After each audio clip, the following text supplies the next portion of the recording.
Shalom peuple de Dieu, c'est encore moi le prophète Elishama. J'ai un message profond pour la Côte d'Ivoire et les serviteurs de Dieu. Ce message-là, beaucoup ne vont pas apprécier ce message, mais je vais quand même donner le message. J'ai 3 messages. J'avais donné un premier message, je ne suis pas rentré en profondeur. Je pense que dans cette vidéo, je vais rentrer un peu en profondeur. Alors, je me présente pour les nouveaux abonnés, pour ce nouveau compte. Je suis le prophète Elishama. Je suis actuellement en déplacement en France. Alors, quel est le message que Dieu donne? Un message d'intercession. La Bible déclare que Dieu va dire à Ézéchiel, je cherche un homme pour intercéder. Pourquoi Dieu doit chercher un homme? Si à l'époque d'Ézéchiel, il y avait des sacrificateurs. Pourquoi? Parce que dans cette génération, tout le monde n'a pas le cœur de sa nation. Dans cette génération, tout le monde n'a pas le cœur pour les âmes.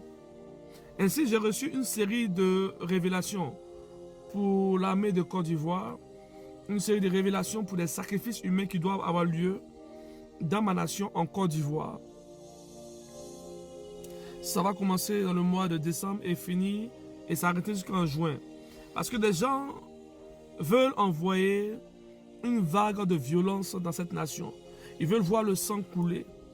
Quand Dieu donne une prophétie, il la donne pour que nous puissions intercéder pour ne pas que la prophétie puisse se réaliser. Dieu ne donne pas une prophétie pour effrayer des personnes, non. Vous savez, la plupart des prophéties qui sont réalisées, c'est parce qu'elles ont été négligées. C'est comme un défi que tu lances à Dieu. Amen. Alors le premier message que je donne, c'est de faire très attention. Surveillez vos enfants. Accompagnez vos frères, vos jeunes frères à l'école. Ne restez pas trop tard la nuit. Soyez prudents quand vous prenez des véhicules. Faites des captures d'écran. Oui, faites des captures d'écran. Vaut mieux être étrange et être prudent et avoir une longévité que de banaliser une prophétie et après avoir des larmes. Je ne vais pas être le prophète où vous venez confirmer que le prophète avait dit. Vaut mieux que cela ne se réalise pas, mais au moins les gens ont été sauvés par prudence. Que de voir la prophétie se réaliser et puis voir des personnes venir dire « Oh homme de Dieu, tout ce que tu dis se réalise. » Voici le premier message. Le second message est pour le corps de Christ et pour l'Église. J'ai vu des étoiles que Dieu a libérées dans plusieurs nations. Ces étoiles-là sont des jeunes hommes de Dieu. Ce sont des hommes de Dieu qui viennent à peine de commencer. Quand je parle de jeunes hommes de Dieu, je ne parle pas en termes d'âge. Parce qu'un homme de Dieu peut avoir 40 ans et répondre à son appel. Mais je parle des hommes de Dieu que Dieu a préparés pour un réveil. Maintenant, je vais vous poser une question. Comment le réveil peut arriver si ces hommes de Dieu sont initiés par des réseaux? À cette génération où si tu n'es pas dans un réseau, si tu n'es pas affilié à une famille, tu ne peux pas prêcher. Homme de Dieu, garde ton feu. Je viens te donner un message en tant que prophète de Dieu. Tu vas connaître des moments difficiles. Tu auras du mal à payer ta maison. Par moment même, tu seras là dans le ministère, dans le jeûne, et tu vas rencontrer des femmes mariées qui vont venir te proposer de soutenir ton ministère en échange de la sexualité. Mais garde ton feu. Souviens-toi que la vision que tu as eue pour ton ministère, tu étais seul quand tu recevais cette vision. C'est vrai que quand tu reçois une vision où Dieu te montre la gloire, après quand tu vas sur le terrain, tu vois d'autres réalités. Et tu te rends compte que, est-ce que la vision que tu as eue n'était pas dans ta tête? Écoute, cette vision-là te concerne réellement.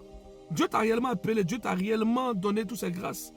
Mais il y a un temps bien donné. La Bible déclare que lorsque Samuel le voyant va venir oindre David, Samuel d'abord vient et il ne trouve pas David.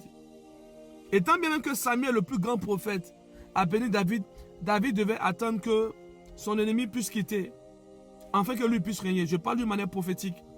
Il y a des prophéties qui vont s'accomplir dans la Côte d'Ivoire lorsqu'il y aura un changement. Je parle d'une manière profonde. Lorsque le vent va bouger, le vent va nettoyer cette nation, lorsque le vent va enlever les ordures, vous les prophètes cachés, vous les apôtres, les pasteurs cachés, vous allez sortir. Il y a des hypocrites dans le corps du Christ, des gens qui ont beaucoup de followers, qui font semblant pour dénoncer les hommes de Dieu, mais pourtant eux-mêmes sont dans les confréries. Ne rentrez pas dans les bêtises. Fiez-vous au Dieu de votre appel. Restez dans le lieu secret et continuez d'intercéder Dieu. Même si tu as 10 000 francs, même si c'est chaud sur toi, reste. Reste dans la présence de Dieu. J'ai été aussi comme toi, en train de prier Dieu. Je ne pensais pas un jour voyager, aller en Afrique du Sud, aller au Maroc, aller en France. Mais c'est par la grâce de Dieu que ces prophéties se sont accomplies. Lorsque j'ai eu des révélations sur ma vie, c'était en 2000, en 2001, 2002. Mais aujourd'hui, il a fallu quoi? 2024 pour que je puisse aller en Afrique du Sud, au Kenya, en France, au Maroc et d'autres pays. Juste pour vous dire que Dieu est grand et vrai. Vous appelez le réveil dans votre nation, c'est très bien d'appeler le réveil dans votre nation.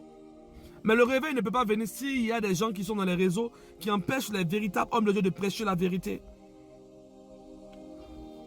Peut-être que ma vidéo sera encore censurée comme ils ont l'habitude de le faire. Mais toi qui vas recevoir cette vidéo, enregistre-la et partage.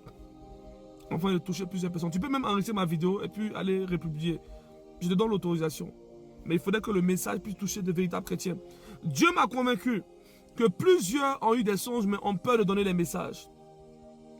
Plusieurs ont eu des songes où ils ont vu beaucoup de choses sur la guerre mais ont peur de donner les messages. L'heure est grave. Prie pour ta nation.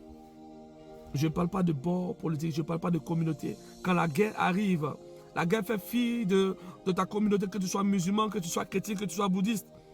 C'est les balles, c'est le sang qui coule, c'est la tristesse.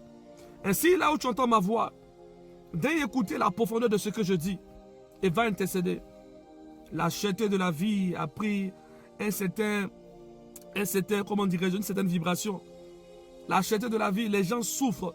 Les maisons ont commencé à augmenter même dans les quartiers les plus précaires. Comment des gens qui sont payés à 200 000, ils veulent aussi loger leur famille. Et le loyer est devenu maintenant pratiquement plus de 150 000 pour juste 200 salons à Yopougon. Juste pour vous dire que la vie est devenue chère. Et vous parlez de réveil, parlez de l'essentiel, ne soyez pas hypocrite. Quand je vois un homme de Dieu qui a beaucoup de followers et qui est incapable de dénoncer les choses, je vois que c'est l'hypocrisie dans son évangile. Toi, ta communauté, là, tout se limite à ta communauté. Tu vois la souffrance dans ta nation, tu es incapable de parler.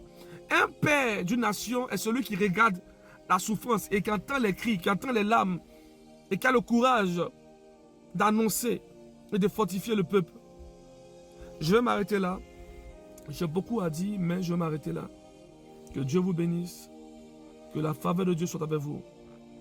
Soyez bénis puissamment. Que Dieu, dans son amour, puisse vous garder. Alléluia.